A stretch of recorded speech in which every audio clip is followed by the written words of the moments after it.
একটা আলোচনা শুনলেন। এই কবি জগতে শ্রীমৎ তারক ঘোষের অবদান কি, ও যেভাবে প্রশ্নপত্র করেছে আমি তার উপরে ধরে ধরে কয়েকখানা কথা বলতে চাই। কবি গানটাকে যিনি পরিমার্জিতভাবে গড়ে তুলেছিলেন তিনি হচ্ছেন কবি চূড়ামণি, কবি শিরোমণি, প্রেমিক শিরোমণি, কবি রসরাজ ভাগবত তারক গোসাই। কবি সম্রাট, যদিও রাজেন্দ্র পাগলকে কবি সম্রাট বলা হতো, তারক গোসাইকে সেইভাবে তখন রিসার্চ করা হয়নি। কারণ রাজেন্দ্র পাগল, মনোহর সরকার, হরিবর সরকার এরা তারক ঘোষের অনেক পরের সরকার। রাজেন্দ্র পাগল, হরিবর, মনোহর, এই যে আমাদের যে বিজয় সরকার, বিজয় সরকারের দাদু গুরু হচ্ছেন তারক গোসাই। বিজয় সরকারের গুরুদেবের নাম ছিল মনোহর সরকার। এই মনোহর সরকারের গুরুদেব তারক গোসাই। তারক গোসাই আবির্ভাব ঘটেছিল 1845 সালে। গুরুচাঁদ ঠাকুরের থেকে তারক গোসাই 6 থেকে 7 মাসের বড় ছিল বয়সে। মাত্র 16 বছরে তারক গোসাই কবি গান দিয়েছে, মোটে 16 বছরে। যাই চারণ কবি জগতে কেউ কোনোদিন যা পারে নাই সেইটা আমার তারক করে দেখাইছিল মাত্র 16 বছরে। 8 থেকে 10 বছরের মধ্যে তারকের সমস্ত গ্রন্থ মুখস্থ হয়ে যায়।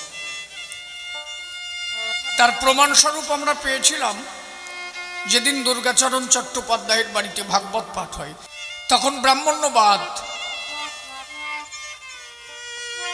সমস্ত ধর্ম কর্মের মধ্যে অনুন্নত সম্প্রদায় যারা, এদের জায়গা দেওয়া হতো না। এরা কোনো মন্দিরের প্রসাদটাই হাতে পেত না। ওই মন্দির থেকে ছুঁড়ে মারত,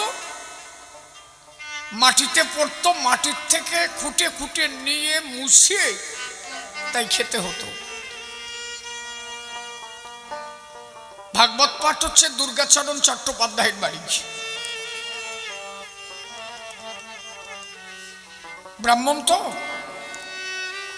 আর তারক হচ্ছে কারারের ছেলে। অদূরে বসে ওই ভাগবত শ্রবণ করেছিল। তা ভাগবত যখন পাঠ হচ্ছিল, নিগমকল্পতরুগলিতম ফলম সুখমকদামৃত ধ্রুব সংযতম এই বত ভাগবত রসমলয়ম মুহুর্মুহু ভক্ত বহু বিভাবুকা। হালকা একটু বাড়িয়ে নেই। এই ভাগবতের পরপর শ্লোক থর থর থর থর করে যে পাঠক বলছিল তিনি ছিলেন নবদ্বীপের একজন বৈষ্ণব। কান্তি দেখলে লাগে শান্তি। আমি ব্যাখ্যা করি, আর ছেলেটা শোনে, নিজের মধ্যে নিজের বীতস্পৃহা জন্ম নিচ্ছে। বিষয়টা কি? ওইখান থেকে পাঠক ডাক দিয়ে বলল তারক গোসাইয়ের কাছে, এ খোকা, শ্লোকগুলো যখন বলি খুবই তো ভালো, চোখের জল ঝরে। ব্যাখ্যা করি যখন, নিজের চুল নিজে ফেলছো শিখে, আমার ব্যাখ্যা ভালো হচ্ছে না। তখন তারক গোসাই বলছে, আপনি যখন শ্লোকগুলো বলছেন মনে হচ্ছে একটা প্রজ্বলিত সূর্য, কিন্তু যখন আপনি ব্যাখ্যা করছেন মনে হচ্ছে একটা প্রজ্বলিত সূর্যকে একটা অখণ্ড মেঘরাশি এসে আটকে ধরেছে। বলে তাহলে আমার ব্যাখ্যা হচ্ছে না, তুমি পারো? তারক গোসাই বললেন, আমি পারি না, যদি বাবা হরিচাঁদের কৃপা হয় তাহলে যদি হয়। বলে তাহলে এইদিকে আসো। তারক গোসাই আসরের মধ্যে গেল, ভাগবত ওনাকে ধরিয়ে দেওয়া হলো। উনি বললেন, আমার ধরতে হবে না, আপনারা নিচে বসে দেখেন, আমি ভাগবত মুখস্থ আকারে বলছি। আসরে দাঁড়াইয়ে তারক গোসাই ভাগবত মুখস্থর আকারে বলেছিল। সেই দিন টিকিধারী বৈরাগী বৈষ্ণব যারা ছিলেন তারা তারক গোসাইকে বলেছিলেন, আমরা সারা জীবন গ্রন্থ ভাগবত দেখেছি, ভাগবত যে এইভাবে মুখস্থ রাখা চাই এইটুকু বয়সে আমরা জীবনে দেখি নাই। এই জন্য আজকের থেকে আমরা তোমার টাইটেল দিলাম তারক ভাগবত। গুরুচাঁদ ঠাকুর ওরাকান্দি বসে তারক গোসাইকে টাইটেল দিয়েছিলেন প্রেমিক শিরোমণি।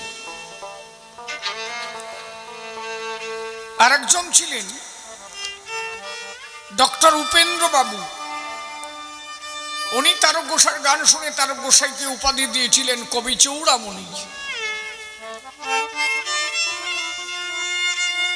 কালিয়া পণ্ডিত সমাজ, ব্রাহ্মণ সমাজ তারক গোসাইর গান শুনে তার উপাধি দিয়েছিলেন কবি রসরাজ। পরবর্তীতে তারক গোসাইকে সেইভাবে রিসার্চ করা হয়নি, তার মূল কারণ তারক গোসাই হরিগুরু চাঁদের ধর্ম প্রচার করেছে বলে আমার মনে হয়। নাহলে তারক গোসাইর পরে যে কয়েকজন কবিয়াল হয়ে গেল, মনোহর হরিবর বাদ দিয়া প্রায় কয়েকজনই মতুয়া ধর্ম দর্শন থেকে বেরিয়ে গেল। পাগল বিজয় সরকারের কথা বলেন, উনি সত্য ধর্মে দীক্ষিত। নকুল সরকার বলেন, ঋষিবাবু বলেন, রসিকবাবু বলেন, যে কয়জনে কথা বলেন, রাজেন্দ্র পাগল সত্য ধর্মে দীক্ষিত ছিল। ওনার 6.5 বিঘা জমি সত্য ধর্মে দান করা আছে, আমি নিজে গিয়েছি চৌখোলায়। পরবর্তীতে যে কয়জন বড় বড় সরকার হয়েছে সব মত ধর্মের থেকে বেরিয়ে গেছে। তারক গোসার ওই ধারাটা কিন্তু ধরে রাখেনি। তারক গোসার থেকে যে দুইজন হয়েছিল মনোহর আর হরিবর, এই দুইজনের পরে পরবর্তীতে 2-1 ছাড়া আর বেশি দেখা যায়নি। বিশেষ করে তার মধ্যে একজনই দেখা যায়, বাবু শ্রীনিবাস সরকার, আপনারা নাম শুনে থাকবেন। এই জন্য তারক গোসাইকে যদি সেইভাবে রিসার্চ করা হতো, কবি সম্রাট উপাধি তারক গোসাই পেত। যদি একজন সম্রাট হয়, সম্রাটের পরেও তার একটা কিছু থাকে নাকি, একটা মেলা থাকে আর একটা মহামেলা করে। রাজেন্দ্র পাগল যদি কবি সম্রাট হয়, তারক গোসাই মহান কবি সম্রাট। ওনার থেকে ইন্দ্রা এসেছেন। একটা বিশ্ব সুন্দরীকে বানাতে গেলে তার একটা দিক লক্ষ্য রাখলে হয় না, সমস্ত দিকগুলোকে বিবেচনা করা হয়। তার এডুকেশন বিভাগ, তার চেহারা, তার একটা চুলকে দিয়েও রিসার্চ করা হয়, তার চুলটা কেমন। তারক গোসাইর একাধারে সাধুত্ব, একাধারে আধ্যাত্ম, একাধারে কবিত্ব তার পূর্ণভাবে ছিল জাগ্রত। খুলনায় গান গাইতে যাচ্ছে, নদীর মধ্যে দিয়ে নৌকা চলছে। কালী শুধু তারকের একটু মুখ দেখবে বলে, যে কালী, কালীমা আমার তারকের মুখ দেখবে বলে মন্দিরখানা ঘোড়ায় নিয়ে নদীর দিকে দাঁড়ায় বসে আছে। কালী মনে মনে ভাবছে, তাই যদি আমার তারকের একটু মুখখানা দেখা যায়। তারক মুখ দিয়ে যা বলেছে তাই সত্য হয়েছে। আর এই কবিগান কোনোদিন এইভাবে মেয়ে ছেলেরা শুনতো না। এই কবিগানটাকে পরিমার্জিত করে গড়ে তুলেছিলেন তারক গোসাই। যেখানে হতো কবিগান, যদি ছুটে যেত মেয়ে পোলা পান, ডাক দিয়ে বলতো গৃহস্থ কর্তা তখন, কিরে কোথায় যাচ্ছি, বলে কবি গানে। বলে না, ওখানে যাওয়া যাবে না, মাঝে কথা হয়। পরবর্তীতে তারক গোসাই চিন্তা করলো, যেখানে কবি গান হবে এত বাজে কথা হবে কেন। আস্তে আস্তে কবি গান থেকে নিজের বাজে কথা সব ছেড়ে দিলেন। তারক গোসাই জীবনে কোনোদিন মুখ দিয়ে একটা বাজে ভাষা প্রয়োগ করে নাই। এই জন্য আসরে দাঁড়িয়ে অনেকে দেখেছে তারক গোসাইর কাঁধের পরে বাবা হরিচাঁদ বসে কথা বলেছে। যে মানুষ বাজে মুখে কথা বলে তার কাঁধে কি হরি বসতে পারে বলেন দেখি সবাতলে। তারক যতদিন পর্যন্ত গান গাইছে একটা বাজে কথা কোনোদিন তারক গোসাই আসরে প্রকাশ করে নাই। কবি গানটাকে পরিমার্জিত করে গড়ে তুলেছিলেন তারক গোসাই। এই জন্য কবি জগতে যেমন তার অবদান, ধর্মীয় জগতে পূর্ণ অবদান। প্রকৃত ধর্ম দর্শন কি তারক গোসাই বিশ্ব পৃথিবীতে শিখিয়েছিলেন সেই তার।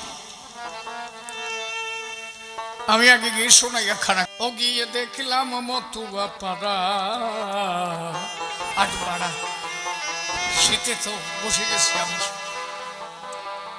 গিয়ে শুনলাম মতুয়া পাড়া, দেখলাম মতুয়া পাড়া, শুনলাম মতুয়া পাড়া, গিয়ে দেখলাম মতুয়া পাড়া, শুনলাম মতুয়া পাড়া। যত মতুয়া মাতাল হয়ে বেহাল, মতুয়া মাতাল হয়ে বেহাল, মতুয়া মাতাল, ও যত মতুয়া মাতাল হয়ে বেহাল, কাজ করে বেদ বিধি সারা। দেখলাম মতুয়া পাড়া, দেখলাম মতুয়া পাড়া, গিয়ে শুনলাম মতুয়া পাড়া, গিয়ে দেখলাম মতুয়া পাড়া।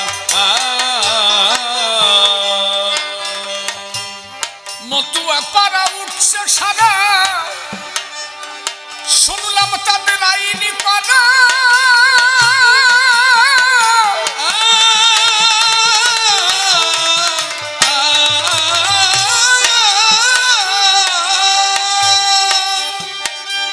ওরে কেন কুলের গৌরব থাকলে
দেখলাম।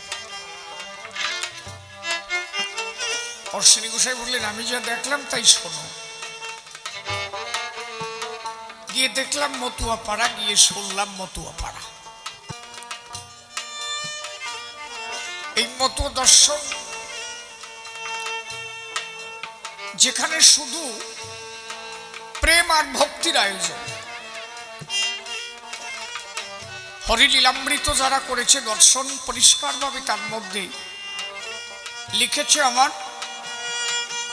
তারক চাঁদ। সেখানে পরিষ্কারভাবে দেখা যায়, একটু জমি আমার কান অব্দি আসবে, প্রত্যেকটা জায়গা আরোপের ঘরে ভরা। তারা কিছু বোঝে নাই প্রেম ছাড়া। আর একবার মানুষ প্রেমিক হয়ে গেলে তখন তার কাছে আর কোনো বিধিমার্গ কাজ করে না, সব একাকার হয়ে যায়। বলছে কুকুরের উচ্ছিষ্ট প্রসাদ পেলে খাই, বেদ বিধি শৌচাচার নাহি মানিতাই।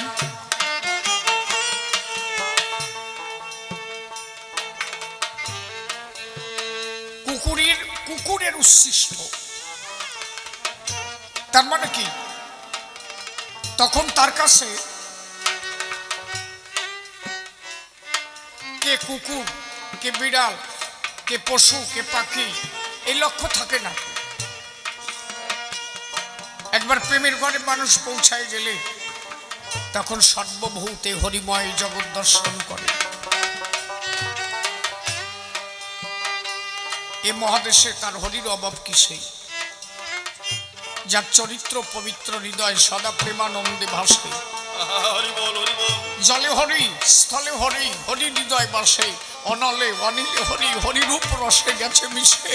এ মহাদেশে তার হরির অভাব কিসে? তাহলে তার হরির অভাব নাই।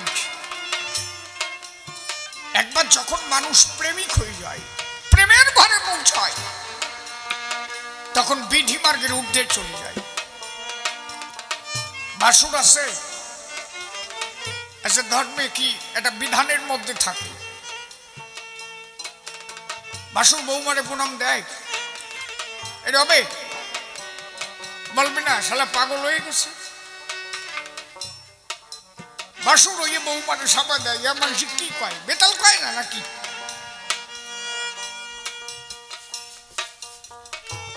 স্বামী বৌরে প্রণাম দিস, বলে স্বামী ও বৌরি প্রণাম দেয়, সি সি সি, লজ্জায় মরে যায়। হ্যাঁ, এটা হয়।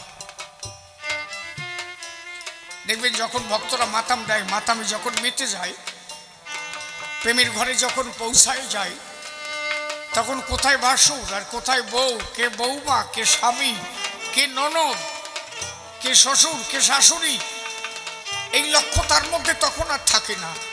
সেই প্রেমের ঘরে গিয়ে তখন সে যারে দেখে তার মধ্যে শ্রী হরি দর্শন করে। সর্বভূতে তখন হরিময় জগৎ দর্শন হয়। হরিবল হরিবল।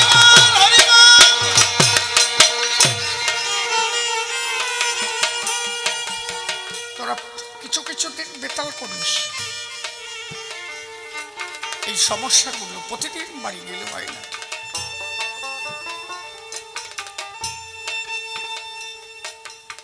বিষয়টা হচ্ছে, আগে তোমাকে সে প্রেমিক হতে হবে। তার গোসাইয়ের জন্য কলম দিয়ে লিখেছে, হরি নামে প্রেম প্রাপ্ত সাধুদের বাণী, প্রেম রূপ আল্লাদিনী রাধা ঠাকুরানী, যেই নাম সেই হরিছি মুখের বাক্য, জীব কেন মনপ্রাণে নাহি করে ঐক্য। হরি নামে প্রেম প্রাপ্ত, একমাত্র নামের মধ্যে দিয়ে প্রেম পাওয়া যায়। হরিনাম করো, হরিনামে প্রেম প্রাপ্ত সাধুদের বাণী, প্রেম রূপাল্লাদিনী রাধা ঠাকুরানী, যেই নাম সেই হরি শ্রী মুখের বাক্য, জীব কেন মন প্রাণে নাহি করে ঐক্য। আগে নামকে আশ্রয় করো, নাম সুপ্রসন্ন হলে আল্লাহ দিনই পায়। বিশুদ্ধ প্রীতির ব্যাখ্যা তার উপরে নাই। এই জন্য আগে করতে হবে নামকে আশ্রয়। নাম আশ্রয় করে যখন মানুষ যায় প্রেমের ঘরে, মেতে গেলে হরিনামের ভিতরে হরিধ্যান, হরিজ্ঞান, হরিনাম সার। হরিনামে মাতোয়ারা মতুয়া নাম তার না।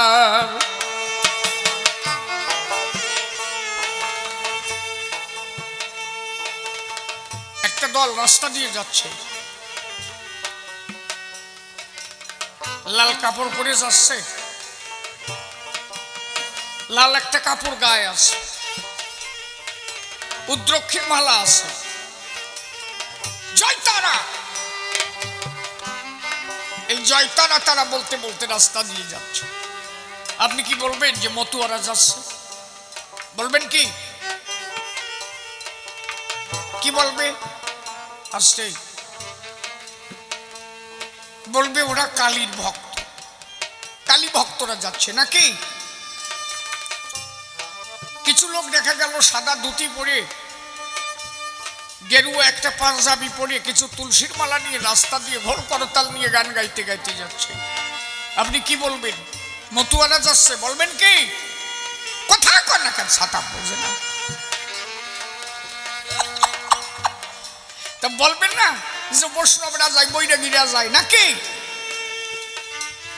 কিছু লোক দেখা যাচ্ছে সাদা ধুতি ধাতা পাঞ্জাবি পরে যাচ্ছে আর গাইছে জয় জয় রাধে রাধে কৃষ্ণ কৃষ্ণ গোবিন্দ গোবিন্দ বলে জয় রাধে রাধে কৃষ্ণ কৃষ্ণ আমার সুরের সাথে গোবিন্দ বলো জয় রাধে রাধে কৃষ্ণ কৃষ্ণ গোবিন্দ গোবিন্দ বলে জয় রাধে উলুধ্বনি উলুধ্বনি হরি হরি বল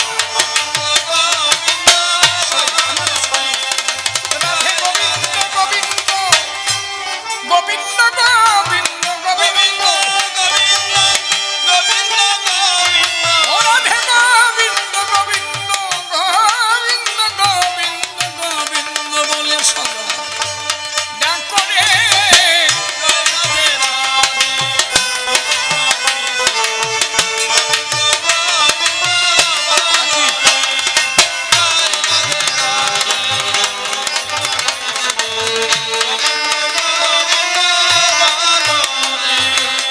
ছাড়নে মন কপট চাতুরি বদনে বন হবি হবি ছাড় বাবা বাবা আয় আয় ছাড়নে মন কপট চাতুরি বদনে বন হবি হবি ছাড়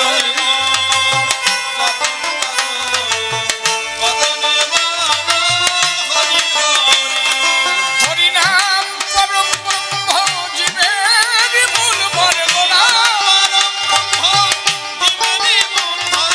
হরিনাম পরম ব্রহ্ম জীবের মূল মর্ম অধর্ম কুকর্ম সাগরে একভাবে বাজাও।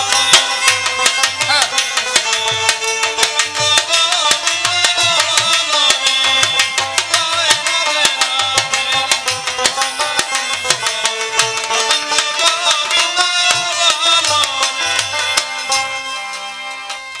তাহলে এই দল যদি রাস্তা দিয়ে যান তখন আপনি কি বলবেন? মতুয়ারা যাচ্ছে বলবেন কি? বলবে যে অনুকূল ঠাকুরের মতের লোক যায়, সৎসঙ্গীরা যায়। এইবার ডাঙ্কা কাশি হাতে নিয়া হরিচাঁদের ছবি নিয়া লাল নিশান উড়াইয়া হাতে সোটা নিয়া মতুয়ারা যখন বড় হরি বল কয় সবাই বলে চেয়ে দেখ ওই যে মতুয়ারা যায় প্রেমানন্দে হরি বলে মতুয়ারা যায়।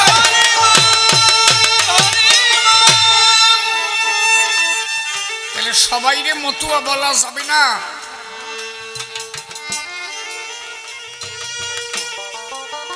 মতুয়া কারা?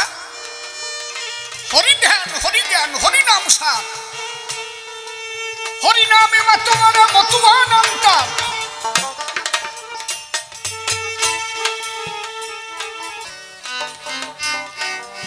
তাহলে মতুয়া শব্দ পেলাম কবে? হরিচাঁদ ঠাকুর যখন এলো এই ববে, নাকি? মতুয়া যারা বলে মতুয়ার দর্শন কি? মতুয়া হলে তার কোনো দেব দেবীর পূজা নাই। যদি বলো দেব দেবী মানে না, না মানে কালী, দুর্গা, মনসা, শীতলা,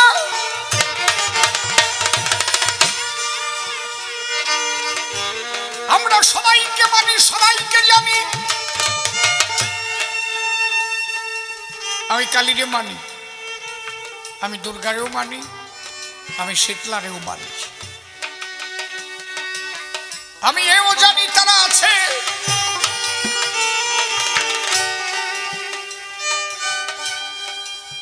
তাহলে মতুয়া হয়ে তারা এই পুজো করে না কেন? প্রশ্ন আছে কিনা? নাকি কথা কর না কেন? ছাতা আছে কিনা? হ্যাঁ, হুও দেয় না, ছাতা বোঝে না কিছু না।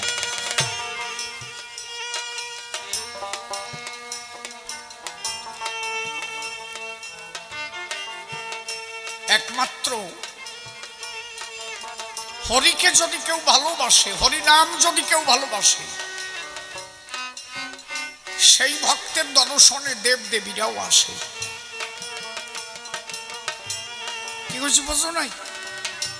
এই যেখানে যদি ডাঙ্কা বাজায়, এখানে যদি নাম হয় কালী, দুর্গা, মনসা, শীতলা, একে ডাকতে হয় না, এরা খালি খালি এই জায়গায় আসে। এরা বলছে তাই যেখানে হরিনাম সেখানে আমরা খালি খালি যাই। বিষয়টা হচ্ছে তাই আমরা হরিকে ভালোবাসি, হরিনামকে ভালোবাসি, হরি ভক্তকে ভালোবাসি। ভক্ত যখন হরিগুণ গায়, আমরা দেব দেবতায় একত্রে থাকি ভক্তের মাঝে, ওই প্রেমের ঘরে মহানন্দে।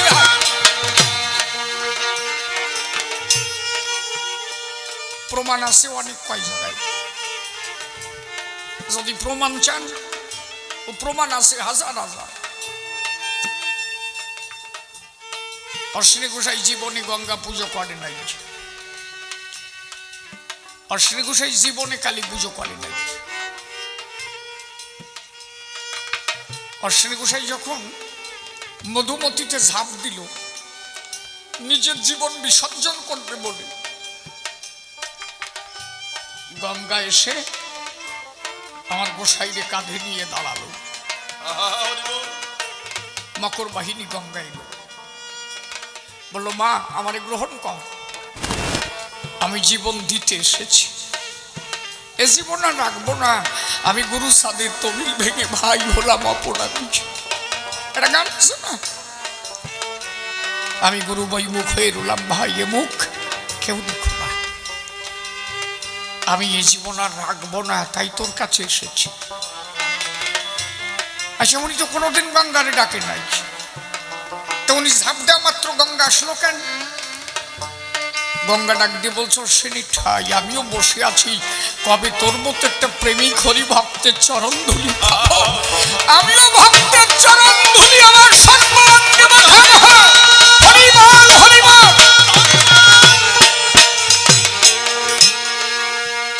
আপনি যদি দুর্গা পুজো করেন করবেন, আপনি কালী পুজো করেন করবেন। আমি তো কাউকে ব্যক্তি স্বার্থে আঘাত করছি না, যার যেখানে অভিরুচি সে সেখানে যেতে পারে।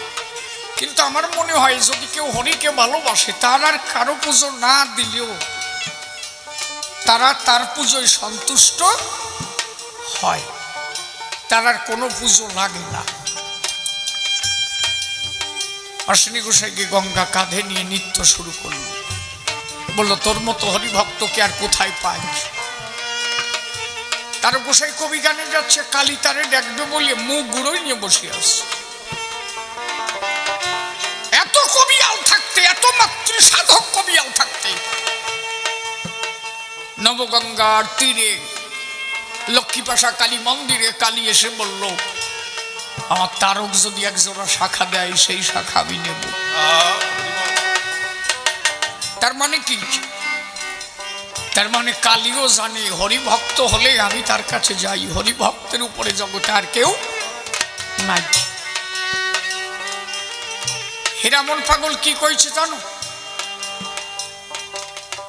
এখনই চাঁদকে হৃৎপদ্মে রাখি, অন্য দেব দেবী মূর্তি চোখে নাহি দেখি। ভাবার্থটা তাই। তাই বলে হীরামন কি তাদের ঘৃণা করেছে? না না। আচ্ছা, যেদিন বেথুরিয়া হীরামন পাগল গেল, এই যে তো দ্বাদশ পাগলের কথা বলছি, শুনে নে এই যে কি করিস এরা নাকি একবারে বুঝে নিস। বেথুরিয়া গেল, দুর্গা পুজো হচ্ছিল। হীরামন পাগল বলছে কতদিন আমি একটু মার দুধ খাই না, আজকে একটু মার দুধ খাবো। আচ্ছা, হীরামন তো দুর্গা পুজো জীবনে দেয় নাই। যে ব্রাহ্মণ পুজো দেখছে সে বলে পাগল রে ঠেকা রে, মূর্তি ভাঙিয়ে যাবে। হীরামন পাগল বলছে কাছে আসিস না, আবার সরে দাঁড়া সরে দাঁড়া। আমি কতদিন মার একটু দুধ খাই না, একটু মার কাছে দুধ খাবো। মায়ের কাছে গিয়া বা হাতখানা মায়ের কোলের উপর দিয়া মুখের দিকে তাকায়, বলছে মা কতদিন তোর সাথে আমার দেখা হয় না, একটু দুধ দিবে, একটু দুধ খাবো।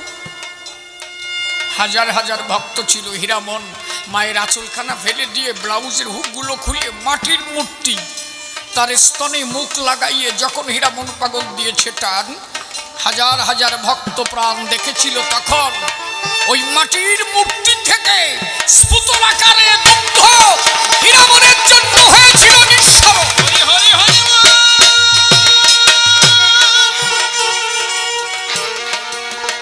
টপ টপ টপ টপ করে দুগ্ধ পড়েছিল।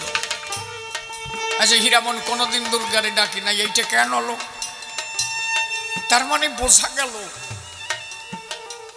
আমার শ্রীহরির পূজা করে যারা, হরিকে ভালোবাসে যারা, তাকে ভালোবাসে দেব দেবতা, তাদের আর কোথাও যাওয়ার দরকার নাই। এক হরি পূজা দিলেই তাদের সব পূজা হয়।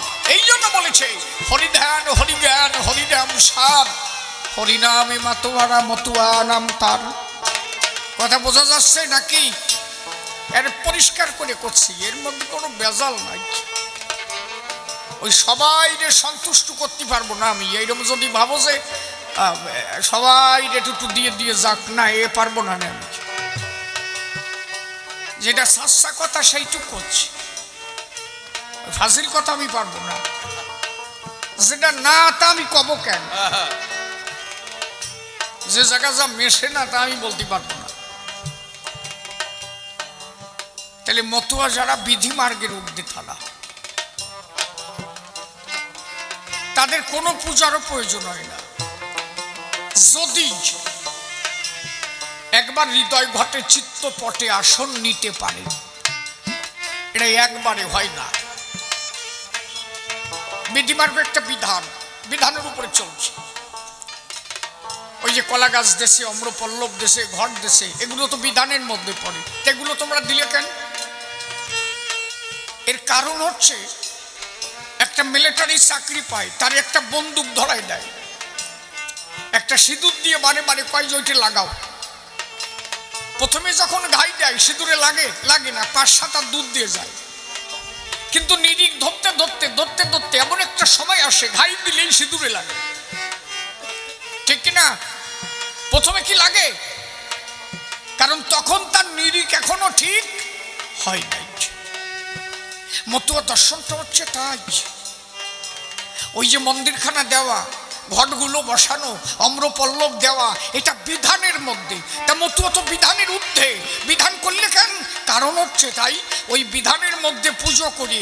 একবার ওই নিরিখ ধরতে ধরতে যখন হৃদয় মন্দিরে চিত্তপটে কেউ ছবি বসাই নিতে পারে, কারণ হৃদয় মন্দিরে যদি শান্তি হরির ছবি একবার বসাতে পারে, তখন তার আর মন্দিরের প্রয়োজন হয়